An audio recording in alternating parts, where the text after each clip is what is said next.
সুপ্রিয় দর্শক, আপনারা দেখছেন এসপিএন বাংলা টিভি। দেখুন ও সাবস্ক্রাইব করুন এসপিএন বাংলা টিভি, দেশ ও মানুষের কথা বলে।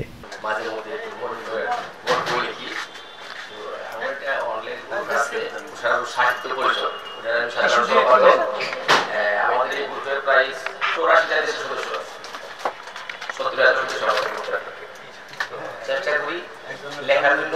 আর এই যে আমার বোনি স্যার আমার ভিডিও সবসময় থাকে, ওনাকে আমি সবসময় আমি দাদার জন্য আমার 4-8 দাদা আমি জিজ্ঞাসা করি সাহেব স্যার কেমন আছে, সবসময় এটা জিজ্ঞেস করি। আজকে এই থেকে কাছে পেয়ে অনেক আনন্দিত হলাম, ভালো লাগলো। এবং যে আমি আমার বন্ধু ভাইকে আনছি, একজন গুণী মানুষ, বোনিকে আনছি গুণী মানুষ। তো একজন আমাদের ট্রেন খুব মিস করে, লাস্ট ট্রেনে আমাদের কাছে আছে পৌঁছে। যেহেতু আমার গুণীজন আমার প্রতি বইয়ের মুরুখ উন্মোচন করার আগে জিজ্ঞাসা করলাম যে আমার বইয়ের মুরুখ কেমন উন্মোচন করবে। যখন সাহেব স্যারের কথা শুনে হ্যাঁ ওকে, অন্য কেউ আমার বইয়ের মুরুখ উন্মোচন করতে পারবে না। আমি সবসময় সাহেব স্যারকে দিয়ে আমার বইয়ের মুরুখ উন্মোচন করাই। এবারও আমার মধ্যে আমার 4টা উপন্যাস আছে, আমি আমার বইয়ের মুরুখ উন্মোচন সাহেব স্যার। হ্যাঁ, আর আমি সবসময় আমার আদর্শের মধ্যে আমি রাখি ছোট ছোট বাড়ি। তো আমার লেখা একটু কবিতা একটু আবৃত্তি করতে চাই।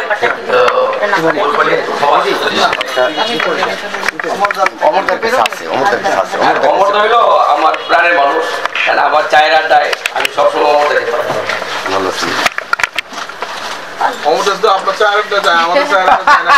আমি তো সবাইকে দাওয়াত দেবো চায়ের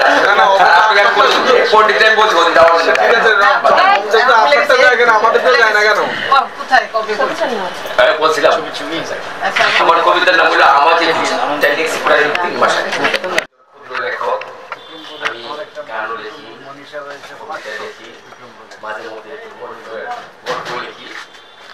আমার একটা অনলাইন গ্রুপ আছে সাহিত্য পরিষদ, আমাদের এই গ্রুপের প্রায় 84,000 সদস্য আছে, 70,000 সভাপতি। চেষ্টা করি লেখার জন্য। আর এই যে আমার বোনি স্যার আমার ভিডিও সবসময় থাকে, ওনাকে আমি সবসময় আমি দাদার জন্য আমার 4-8 দাদা আমি জিজ্ঞাসা করি সাহেব স্যার কেমন আছে, সবসময় এটা জিজ্ঞেস করি। আজকে এই থেকে কাছে পেয়ে অনেক আনন্দিত হলাম, ভালো লাগলো।